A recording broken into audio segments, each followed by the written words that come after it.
Welcome to our channel, where we delve into the fascinating world of politics. Today, we're counting down the 8 worst UK Prime Ministers in history. From scandals to blunders, these leaders left their mark on British politics for all the wrong reasons. Let's get started. 8. Gordon Brown's premiership, from 2007 to 2010, was marked by several controversies and challenges that contributed to his unpopularity and the Labour Party's eventual defeat in the 2010 general election. Brown's government inherited a strong economy from Tony Blair, but the global financial crisis of 2008 led to a severe recession in the UK. Brown's handling of the crisis was criticised for being slow and inadequate, leading to widespread unemployment and economic hardship. Brown's government made several policy U-turns, which damaged his credibility and led to a loss of trust among voters. Brown's government increased taxes, including the National Insurance Contributions (NICs) rise in 2009, which was widely unpopular among voters. Brown's government was implicated in the expenses scandal of 2009, which led to the resignation of several senior politicians, including Labour MPs. Brown's government was criticised for lacking a clear vision or direction for the country, leading to a sense of drift and uncertainty among voters. Brown was involved in several personal scandals, including allegations of bullying and mistreatment of staff. 7. Harold Wilson served as Prime Minister of the United Kingdom from 1964 to 1970 and again from 1974 to 1976. While he was a popular and influential leader, his tenure was marked by several controversies and challenges that have contributed to his reputation as a flawed Prime Minister. Wilson's government was marred by corruption scandals, including the infamous Profumo affair in 1963, which involved a cabinet minister's alleged involvement with a prostitute and a Soviet spy. The scandal led to Wilson's resignation as Prime Minister in 1976. Wilson's government struggled with economic problems, including high inflation, rising unemployment, and trade union disputes. His policies were criticized for being ineffective in addressing these issues. Wilson's government had a complex and sometimes contradictory approach to European integration. He initially opposed British entry into the European Economic Community (EEC), but later changed his stance and supported entry in 1967. Wilson's personal life was marked by controversies, including allegations of infidelity and rumors of a possible illegitimate child. 6. John Major served as Prime Minister of the United Kingdom from 1990 to 1997. While he was known for his stable and steady leadership, his government was criticized for several issues that have contributed to his reputation as a less successful Prime Minister. Major's government struggled to manage the economy, which was hit by recession in the early 1990s. His government's austerity measures were unpopular, and the economy failed to recover quickly. Major's government had a complex and sometimes contradictory approach to EU membership. He was a strong supporter of British membership, but also struggled to reconcile British interests with those of other EU member states. Major's government negotiated the Maastricht Treaty in 1991, which created the single currency and deepened EU integration. However, the treaty was criticized for being too pro-European and lacking in accountability. The introduction of the community charge, poll tax, in 1989 was deeply unpopular and led to widespread protests and civil unrest. 5.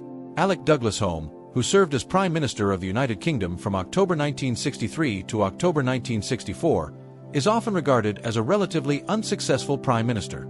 Douglas-Home was an old-fashioned aristocrat and a patrician, but he lacked experience in politics. He had never held a significant ministerial role before becoming Prime Minister, which made him seem out of touch with modern politics. Douglas-Home's government was criticized for lacking a clear policy vision or direction. He was more focused on maintaining the status quo than on addressing the country's pressing issues, such as economic decline and social change. Douglas-Home's government was dogged by corruption allegations, particularly surrounding his government's handling of a scandal involving the company Permindex, which was accused of being involved in espionage and money laundering. Douglas-Home's premiership lasted just over a year, making it one of the shortest in British history. 4. Edward Heath, who served as Prime Minister of the United Kingdom from 1970 to 1974, is often regarded as a controversial figure in British politics. Heath was known for his strong personality and authoritarian leadership style, which alienated many people within his own party and beyond. He was seen as arrogant and dismissive of opposing views. The 1972-74 miners' strike, led by Arthur Scargill, was a major challenge for Heath's government. The strike was brutal and violent, and Heath's handling of it was criticized for being heavy-handed and out of touch with the miners' concerns. Heath's government implemented a series of austerity measures, including tax increases and spending cuts, which were seen as unfair and ineffective. Under Heath's government, Britain's industrial base continued to decline, with significant job losses and factory closures. 3. Stanley Baldwin, who served as Prime Minister of the United Kingdom from 1923 to 1924 and again from 1924 to 1929 and 1935 to 1937. During the Great Depression, Baldwin's government was criticized for its inaction and lack of bold policy responses to the economic crisis. This led to widespread unemployment, poverty, and social unrest. The unemployment rate during Baldwin's premiership remained high, with over 20% of the workforce out of work at times. This led to widespread poverty and hardship, which was exacerbated by the lack of effective government policies. Baldwin's government implemented protectionist policies, such as tariffs and quotas, which were intended to protect British industries but ultimately led to retaliatory measures by other countries and harmed British trade. In 1926, Baldwin's government faced a general strike by workers, which was a major challenge for the government. Some critics argued that he handled the situation poorly, allowing it to escalate into a national crisis. Andrew Bonar Law served as Prime Minister of the United Kingdom from 1922 to 1924. Law's government implemented policies that were deeply unpopular with the public, such as the introduction of the reintroduction of a tax on tea, which was seen as a regressive measure. Law's government was criticized for its economic policies, which were seen as overly focused on cutting government spending and reducing public services, rather than addressing the underlying causes of economic stagnation. Law had a difficult relationship with his own party, particularly with Stanley Baldwin, who would eventually succeed him as Prime Minister. Law's government was criticized for its handling of the Treaty of Versailles, which many Britons saw as an imposed settlement that punished Germany excessively and created a sense of injustice. Law's government struggled to address the issue of Irish independence, which led to increasing tensions and violence in Ireland. Law's government relied heavily on coalitions with other parties to maintain power, which weakened his position and made it difficult to implement effective policies. 1. Robert Walpole served as Prime Minister of the United Kingdom from 1721 to 1742. Walpole was accused of corruption and nepotism, using his position to benefit himself and his family.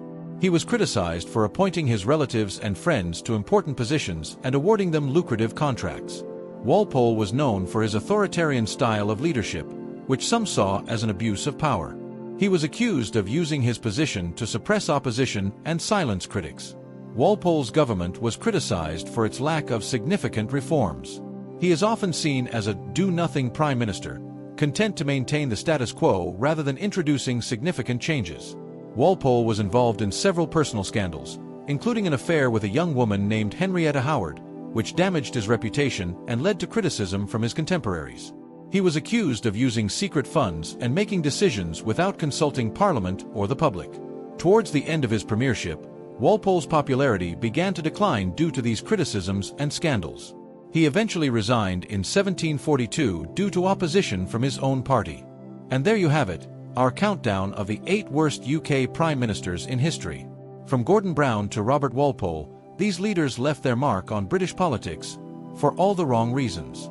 Make sure to subscribe and check out our other videos if you are interested in these type of topics. Thanks for watching.